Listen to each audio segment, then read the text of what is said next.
Oh! Yeah, didn't expect that to happen. Let's try again. Oh! John aka Chicken Fillets here now.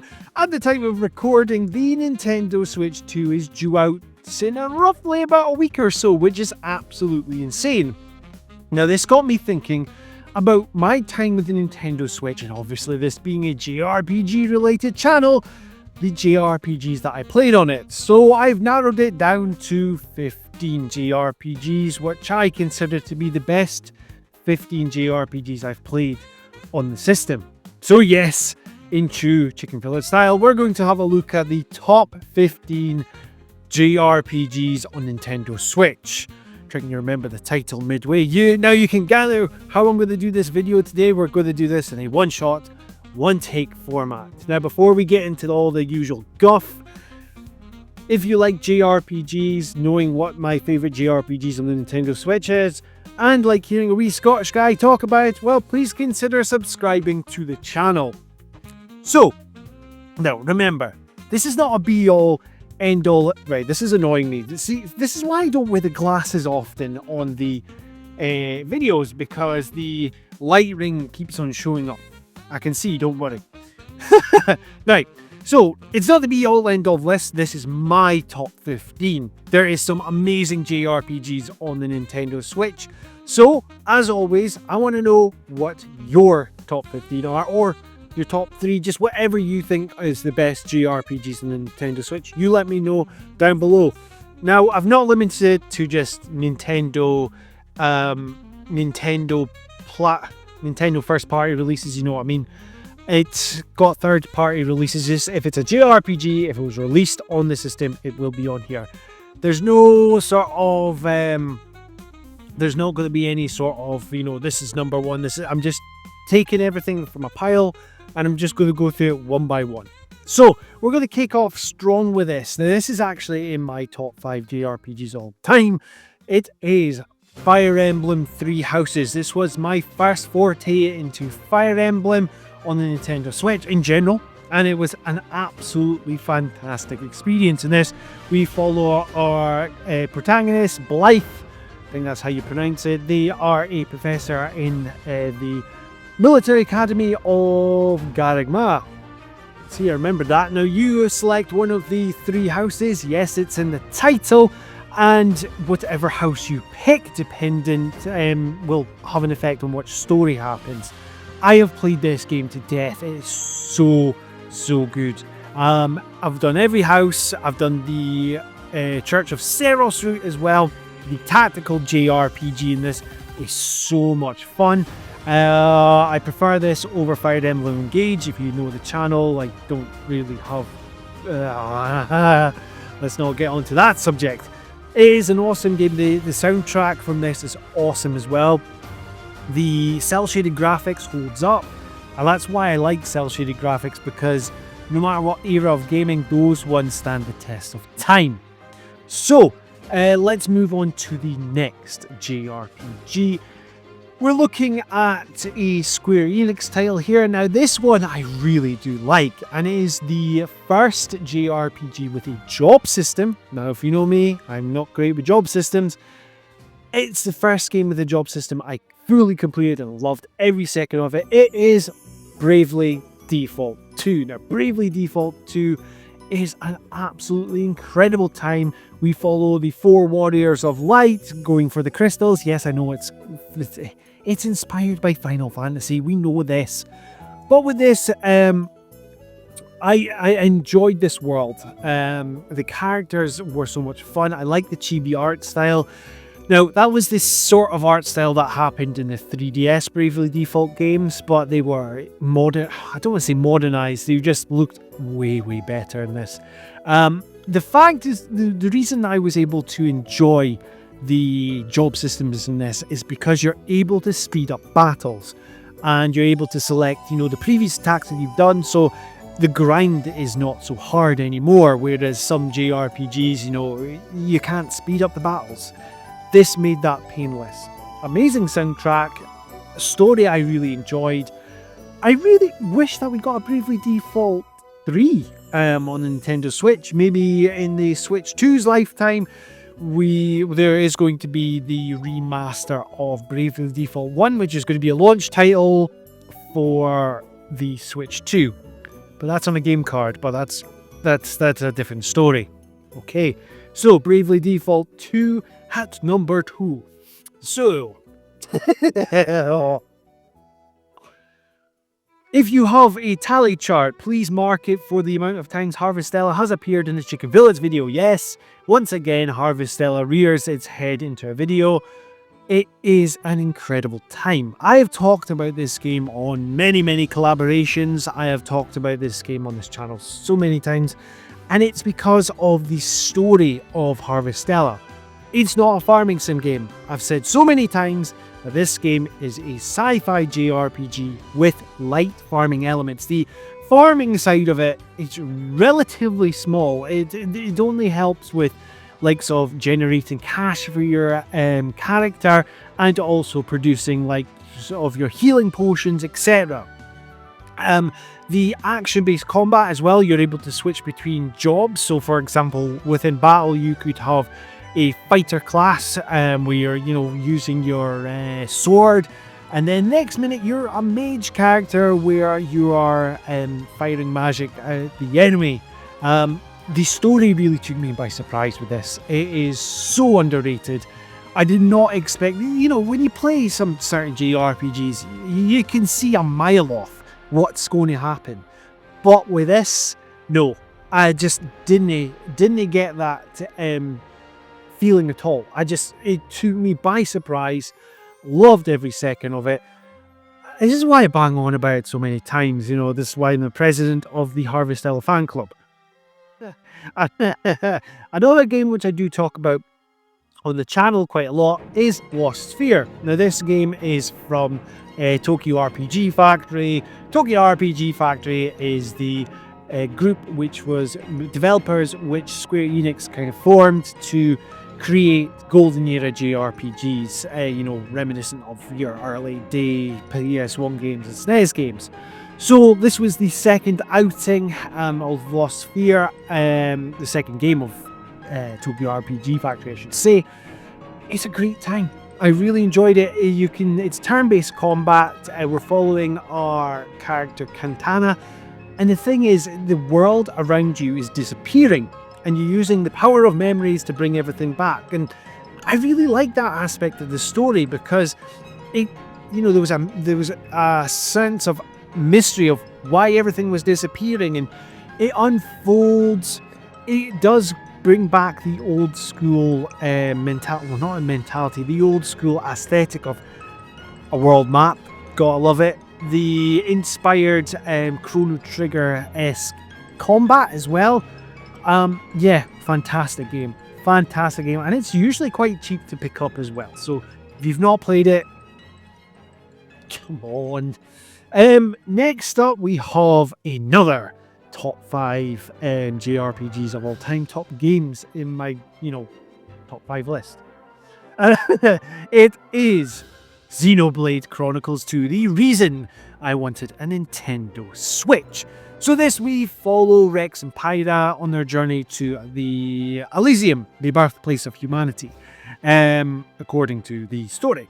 Now, what drew me to this game, the trailers was the selling point for the Nintendo Switch. I just thought this game looked amazing. Again, cel-shaded graphics.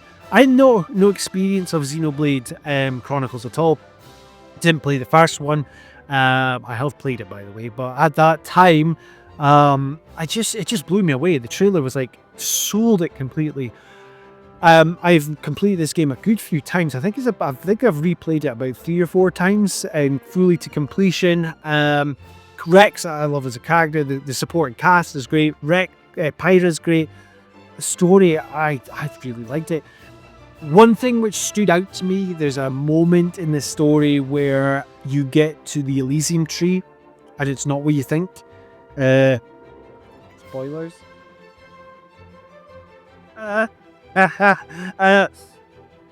Yeah, I'm not going to go any much further, but it is fantastic. I really do think that this is the best one. And it's because it's the first Xenoblade game that I have played. So there's going to be that bias about it. It's like your favourite Final Fantasy is usually the first one that you played. That's generally how it happens, but, now sticking with Xenoblade Chronicles 2, we're going to talk about Xenoblade Chronicles 2 Torna, the Golden Country. Now it's debatable whether we can class this a game, but I will because I've got it physically, and it is DLC story, and it is a chunky story. I mean, you could launch a lot of hours into this. The gameplay itself, it builds up on the battle system that was in Xenoblade Chronicles 2. If not, it mastered it. The story follows, it's a prequel story, should I say. It follows the likes of a character who's alluded to within the game known as Laura, and there is also Jin. And you see his backstory play out. There's also other characters in this, the likes of Mithra and Adam, who is also referenced within the main game. Fantastic title overall. There is a bit of iffiness about it with you have to basically brain is not working. Side quests. There's like the side quests are pretty much mandatory. You have to get a certain level of side quests, like what they call community points, I think it is. You have to do a certain amount of them for the story to progress, but I never really had an issue with it. If you're not into doing side quests, I can understand that. So Xenoblade Chronicles 2 Torna, the Golden Country. Next up, we're sticking with Xenoblade. But which one? One's not appearing on this list. That'll be a story for another day. But it's Xenoblade Chronicles 3. This is a cracker of a title. It has taken everything that the developers learned from 1, 2, and just created, honestly, just an absolutely groundbreaking. The story's fantastic. Everything culminates in this title. And it brings elements from first one and second one together, story-wise as well, and it really pays off your experience of those two previous games. Should you play this game first? Absolutely not. To get the best experience, you should be playing Xenoblade Chronicles 1 and 2, then move on to this. I mean, do what you want at the end of the day, but the best experience would be to know what's actually happening. You get the references, etc. The story itself, there's some absolute emotional story beats in it. Everyone talks about the Chapter 5 moment. The automated combat is there as well. It is awesome. It's probably the best fine-tuned combat within the Xenoblade Chronicles trilogy. Yeah, fantastic game. Soundtrack's also a banger as well. Gotta love it. And also, the general size and scale of the Xenoblade games are just immense. You think, how do they fit these games on there? So, next up is a Atlas title, and it is a Persona game. It is Persona 5 Royal Edition. So, my story with Persona is I completed the OG version of Persona 5 when it first released on the PlayStation 4. Now, do you remember a time when... the rumours went out about Persona 5S? And everyone thought that this was going to be Persona 5 Switch, a port to the system. Now, I sold my copy of Persona 5 because I thought it's finally coming to Switch. That rumour turned into Persona 5 Scramblers. Moving away from that story, Persona 5 Royal is the definitive way to play Persona 5. It's got new story beats, new combat elements, everything's refined. It's so damn good. Persona 5 is just one of those JRPGs which will stand the test of time. Everyone, it's been out for years and years and years and years, and it still feels absolutely fresh. And it's always in the JRPG conversation, within the communities and everything. The cel-shaded graphics is great. Characters of Joker, the Phantom Thieves, etc. Yeah, I love this title. and playing it on the go. This is the reason why it's on this list, is having that handheld. Now, yes, you can play it on the likes of your Steam Decks, etc. But at the time, I didn't have a Steam Deck. The best way that I had to play Persona 5, and I had a blast of a time, was on the Nintendo Switch. And it run flawlessly for me. I thought it was an absolute banging port. Yeah. So we're going to move on to this is the first indie game on this list. Now, I've got to make something clear, okay? I'm going to make this clear before I talk about this game. Because comments that come up on the channel quite recently, and I see it on other JRPG content creators, is that's not a JRPG because it wasn't made in Japan or whatever. You're following a channel called Chicken Fillets. Cat is meowing outside the door. You're following a channel called Chicken Fillets. I just like talking about games. If I think it plays like a JRPG, I'm going to just dub it a JRPG. I know where it comes from. I just want to talk about some awesome games. So yeah, that's my 2 cents on that whole debacle. Plus, YouTube algorithm stuff. Like if you're putting JRPG on your title, you'll see the video more. I've tried to just put RPG and the videos just go. So yeah, it is. We're going to talk about Sea of Stars. Sea of Stars, which is from Canada. It is from Sabotage Studios. It is a pixel art JRPG with turn-based combat, heavily inspired by the likes of Chrono Trigger. It's a fantastic story. We are playing as the Solstice Warriors and their warrior cook friend Garl. And with this story, and they're looking to defeat the Dwellers, and they're like big beasts, etc., which only the Solstice Warriors can defeat. But from there's story beat turns, things that I did not expect. You know, as I mentioned earlier in one of the other entries, some beats you can kind of see coming. This one I didn't. There's some story beats in this I just did not see coming. Soundtrack is glorious. The battle themes from the composer Eric W. Brown is amazing. Yeah, so good. And also there is a free story DLC which I've got downloaded. I briefly played. I need to go back to it. What's it called again? Watchmaker. I cannot remember for the life of me at this time of recording what it's called. But I'm going to get back to the world of Sea of Stars. Fantastic and great to have it physical as well. So, another JRPG indie RPG, because it's from Germany. Crosscode. Crosscode is an action RPG from Radical Fish, I want to say. Yes, Radical Fish. Now, it follows Leah, who is in a fictional MMO world known as Crossworlds. Now, this Crossworlds is like on a planet. Now, this character that you play as, this avatar, she has no recollection. She's got amnesia and she cannot speak. She's very limited on her vocalization, etc. And it's finding out the mystery of how this came to be. Lots of twists and turns. The action-based combat in this is so quick and fast-paced, and the puzzles is fantastic as well. The story beats in this are great as well. There was some revelations that I, again, thought was fantastic. Absolutely fantastic. And it's great having the physical. I really need to get the DLC story for this. I think it's called Brand New World off the top of my head. I'm probably wrong with that. But I really need to pick that up at some point. So we have got 5 left.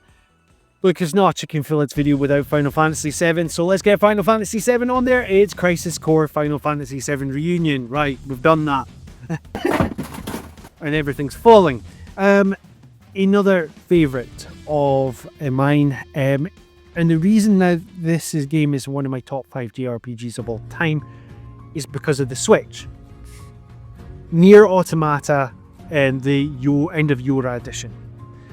Now, this is honestly one of the best action JRPGs you'll ever play. You play as 3 different androids, 2B, 9S and E2, and you follow their struggles in a battle against the alien kind, or the robots, which are basically wiped out humanity, and humanity is on a base up in the moon, and Yora are androids who work for Yora, sent out to Earth to battle. It is a never-ending conflict. This story is one that took me aback. The emotions, the just seeing it from different characters' perspectives was just took me aback. I did a dedicated video to this channel where I did a one-shot, one-take talk about why this game is one of my all-time favorite games now, because that story just really took me. I just loved it. The combat as well, everything to do with the world, combat fantastic, but it's so good. So we've got 3 more games left, so we're going to look at some Trails games. Now, I love the Trails series. There's a few of the more recent titles I've played, but my starting point in the Trails of series was Trails of Cold Steel. Started on Trails of Cold Steel 1 and 2 on the PS Vita, but then 3 and 4 got announced and they weren't going to be, 3 got announced and it wasn't coming to Vita. And I like playing these games handheld. 3 got announced for Nintendo Switch and I loved it. But the one that I absolutely love is the 4th one. This culminates everything with Cold Steel. It is essentially the Avengers of JRPGs, because pretty much everyone from the Trails of series up until that point appears in this game. It really was like, when I completed this game, right, I sat there and thought to myself, now this is a big thing, is I said to myself, that 4 games that matched, if not beat, Final Fantasy VII for me. That took me by a surprise, because I just, the stakes which were in the story, the characters that you grew to love over the 4 games. Also, it got me wanting to play the other titles, because at that time, Cold Steel was the only Trails game I played at that point. So when the likes of the other Trails games were getting ported to other systems, and the likes of had Reverie, etc., I just couldn't wait to get my hands on them. Combat as well is fantastic with its turn-based combat system, and this OST, the soundtrack for this, is so good. It has some absolute belters when it comes to like heavy metal soundtracks for battle themes. Reorchestrations of the likes of Atrocious Raid, which was in the first Trails of, so there's like those memories come flooding back when you're hearing these songs which you heard in the first title. Absolutely outstanding. Ending was great, and I was just so satisfied with it. Now we're going to keep on with the Trails of series, because the next set of games which got released after that was Trails to Zero and Trails to Azure, focusing on the Crossbell arc, and this was covering Lloyd Banning's story with the SSS. So the title out of those ones that I've picked is Trails to Azure. Trails to Azure being the final part in the duology of the Crossbell arc, and it's just so good. I thought Trails from Zero was good. The story's alright up until like the last chapter, which goes like from 0 to 100 so quick. But this takes everything from that game, amps it up to 11, and just, it's beat after beat after beat after beat. The music's fantastic, the stakes are high once again. You fall in love with the characters from Trails from Zero and expands on them even more. It is a fantastic game, and I've mentioned this on the channel before. After the Trails from the Sky Chapter 1 remake, or that line of Trails is redone, I really think that the Crossbell arc should be done again. It's a fantastic game how it is already, and we'll always have that available to you, but I think that would be perfect for a remake as well, especially with the Trails series becoming more popular by the day. It's just money on the table that could be grabbed. So the final entry on this list is a title that I actually was really surprised how much I would love, and it is Live Alive. Live Alive is a remake of a SNES only title, 1994 I think it was, and it was only released in Japan. So this was new to us in the West. Well, folk knew about it. You could emulate it with mods and stuff like that, but this was our first run-in with it in an official capacity. It was remade with the HD 2D style, and it is just so damn good. With this, we're following 8 different characters who are in different time periods, and they've all got their own little short stories. Their stories can last anything from an hour up to about 5-6 hours each. Combat with each character is essentially, it's all turn-based combat with grids, so you're able to move your character around, and you'll see how far your attacks will go on this square grid. The music, once again, is absolutely top notch, and then once you do these individual stories, it all culminates into a bigger story. I just had such a great time with it, absolutely loved it, and it is the HD 2D game that I like the most. Now, Octopath Traveler was the one that started it all, but this title redefines it. I think this is an absolute banger.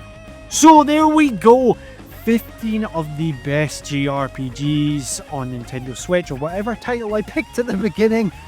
There we go. So tell me in the comments down below what your favourite JRPGs for the Nintendo Switch are.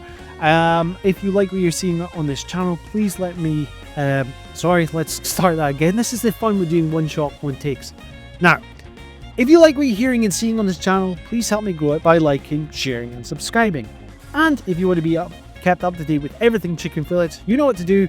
Hit that notification bell. This has been John, aka Chicken Fillet, and until next time, tatty bye.